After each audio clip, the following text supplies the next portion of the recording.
Welcome to my channel house life Sandhya. নমস্কার বন্ধুরা, আজকে আমি নিয়ে এসেছি নিরামিষ একটি পনিরের অসাধারণ রেসিপি। এভাবে পনির বানালে যারা পনির খেতেও চায় না তারা বারবার খেতে চাইবে। তো এটি বানানোর জন্য এখানে আমি 150 গ্রামের মতন পনির কেটে নিয়েছি, আর ফ্রিজ করে রাখা মটরশুঁটি আমি একটু গরম জলের মধ্যে দিয়ে নিলাম। এটা সারা বছর ধরে আমি সংরক্ষণ করে রাখি। আর মশলার মধ্যে আমি এখানে নিয়ে নিয়েছি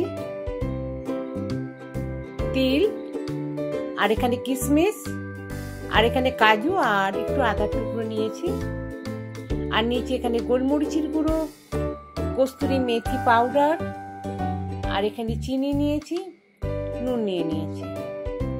এটা এর মশলা। আর এখানে নিয়েছি ধনে, জিরে আর মৌরি, এটাকে ভেজে বেটে নেব।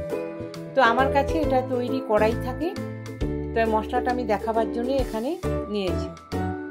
এবার আমি কড়াইয়ে তেল গরম করে নিলাম। তেলটা গরম হয়ে গেলে সামান্য নুন দিয়ে পনিরগুলো আমি ছেড়ে দিলাম। নুনটা দিলে পনিরগুলো তলায় আর লেগে যাবে না। পনিরগুলো আমি খুব লাল করে ভেজে নেব না, এটা ভাজবো কিন্তু লাল হওয়ার আগে আমি এটাকে তুলে নেব। উল্টে পাল্টে এটা বারবার এটা নাড়িয়ে নেব যাতে একদম লাল হয়ে না যায়। দেখুন আমি এভাবে পনিরগুলোকে ভাজা করে তুলে নিলাম। এবার বাকি যে পনিরটুকু আছে সেটুকু আমি এভাবে ভেজে নেব।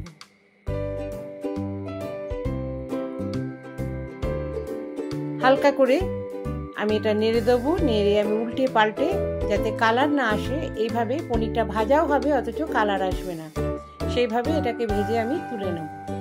আজকে যারা প্রথম আমার এই ভিডিওটি দেখছেন, বাবার চ্যানেলটি ভিজিট করছেন, তাদেরকে আমার অসংখ্য ধন্যবাদ। আপনারা একটি লাইক, একটি কমেন্ট করে দিতে পারেন, আর যদি ভালো লাগে অবশ্যই সাবস্ক্রাইব করবেন, আর পাশে থাকা বেল আইকনটি প্রেস করে দেবেন। আমি যখন আবার নতুন কোনো ভিডিও ছাড়বো সবার প্রথম আপনার কাছে পৌঁছে যাবে। এবার আমি পনিরগুলো তুলে ওর মধ্যে জিরে, একটা শুকনো লঙ্কা আর একটা তেজপাতা আমি ফোড়ন দিয়ে দিলাম। এখানে যে তেলটুকু বেঁচে ছিল আমি তার মধ্যে এটা করছি।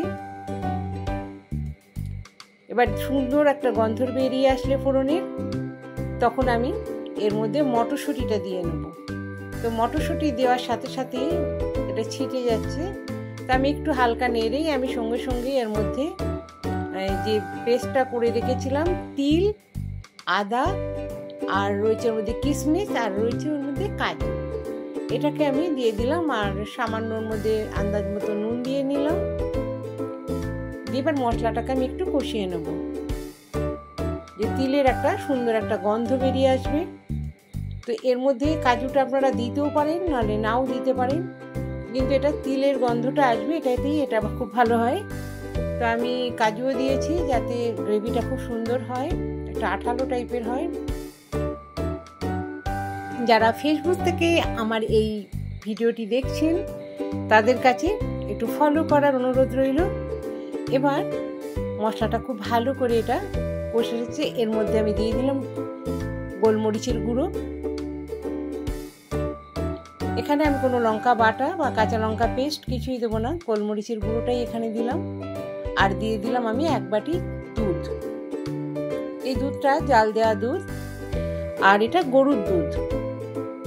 আর সামান্য জলও দিয়ে নিলাম এর মধ্যে। এবার জলটা যখন এই দুধ আর জলটা মিক্সড হয়ে যখন এটা ফুটে আসবে, তখন আমি এর মধ্যে দিয়ে নিলাম সামান্য গরম মশলার গুঁড়ো, আর দিয়ে দিলাম পনিরগুলো। আর এই রেসিপিটা মানে একটা অসাধারণ একটা খেতে হয়েছিল, এটা না করে খেলে বোঝা যাবে না যে এটা কতটা অসাধারণ হয়েছিল। মানে দারুণ লাগে এটা খেতে। এটা রুটি, পরোটা, ভাত সব কিছু, ফ্রাইড রাইস, পোলাও সব কিছুর সঙ্গে খুব দারুণ লাগে। আমি 2 কাঁচা লঙ্কা দিয়ে নিলাম। এবার একটু যখন ফুটে আসবে এর মধ্যে দিয়ে দিলাম ধনে, জিরে, মৌরি, এটাকে ভেজে যে গুঁড়ো করে রাখা হয়েছিল সেই গুঁড়োটা আমি এর মধ্যে দিয়ে নিলাম। এবার এর মধ্যে একটা খুব সুন্দর গন্ধ আসছে, আর পনিরটা এবার এর মধ্যে একটু সিদ্ধ হয়ে আসবে, তার জন্য একটু সময় দেবো। আর এটা লো ফ্লেমে এটা আমি করব। এর মধ্যে দিয়ে দিলাম আমি বাকি ধনে জিরে মৌরির গুঁড়োটুকু। এবার কিছুক্ষণ নাড়াচাড়া করে নেব। যখন গ্রেভিটা ঠিক একটু থিকনেস এতটা থাকবে তখনই এটা নামিয়ে দিতে হবে, কেননা বেশি এটা হলে এটা একদম গাঢ় হয়ে যাবে। এর মধ্যে দিয়ে দিলাম এটা কস্তুরি মেথি, যেটা আমার হোমমেড বাড়িতে বানানো, আর খুব সুন্দর এইটার গন্ধটা। এবার আমি এটা বন্ধ করে দেব, একটু নাড়াচাড়া দিয়ে নিচ্ছি। এবার ঠিক এরকম এতটাই থিকনেস এটা বন্ধ করে দিতে হবে। সুন্দর একটা আঠালো ভাব এর মধ্যে চলে আসবে। আপনাকে যখন এটা একটু ঠান্ডা হবে খুব সুন্দর একটা আঠালো ভাব এসে যাবে। দেখুন কত সুন্দর হয়েছে। অবশ্যই আপনারা একবার বাড়িতে বানিয়ে দেখবেন। এটা পোলাওয়ের সাথে অসাধারণ লাগে, নিরামিষ সম্পূর্ণ। তো এটা যে কোনো নিরামিষ দিনেই আপনারা এই পনিরের এই রেসিপিটা বানিয়ে নিতে পারেন। এটা পরোটার সঙ্গে দুর্দান্ত লাগে খেতে। এবার আমি এটিকে একটি সার্ভিং বলে নামিয়ে নেব। এখানে আমি আমাদের আন্দাজ মতো করেছি, আপনাদের কোয়ান্টিটি অনুসারে এটাকে বানিয়ে নেবেন। তখন মশলাটাও আর একটু বেশি দিয়ে নেবেন। তো পনিরের এই সুন্দর রেসিপিটি কীরকম হয়েছে অবশ্যই আমাকে কমেন্ট করে জানাবেন। এবার সার্ভ করার জন্য একটি সার্ভিং বলে আমি এটাকে উঠিয়ে নিলাম। এখানে আমি একজনের আন্দাজে করেছি এই পনিরের রেসিপিটা। আপনাদের যেরকম পরিবারে লোক আছে সেভাবেই অতটা কোয়ান্টিটি অনুসারে করবেন। আর এরকম সাদা কালার হবে, আর খেতে খুব টেস্ট হয়েছিল। এটা যদি একবার বানিয়ে না খান তাহলে বুঝতে পারবেন না। এর মধ্যে সিম্পল কিছু জিনিস দিয়ে একটি অসাধারণ পনিরের রেসিপি। বেশ আমার নতুনত্ব লেগেছিল রেসিপিটি বানানোর পরে।